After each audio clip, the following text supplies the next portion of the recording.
the mere fact that this quote-unquote crisis in relations between Israel and Russia has become a major diplomatic and political and potentially geopolitical problem for Israel just shows how complex and sensitive the Israeli approach to the entire Ukraine war was, is, and will remain for as long as this war is with us, unfortunately.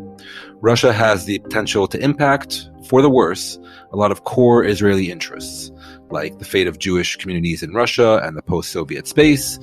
Iran's military presence in Syria and other areas of the Middle East, and even internal Israeli politics and the identity of the next Israeli prime minister ahead of the election in November. In other words, the issues at play here go beyond Israel's support or not for Ukraine, which is diplomatic and humanitarian primarily at the moment,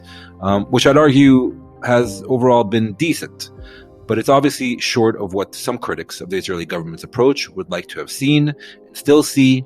i.e. full-throated, unabashed support for Kyiv, potentially including actual military hardware. I think it's very easy to say and write such critiques, blasting the Israeli policy of what's come to be known as dancing through the raindrops between Russia and Ukraine, this balancing act, but just be ready, I think, for a possible storm.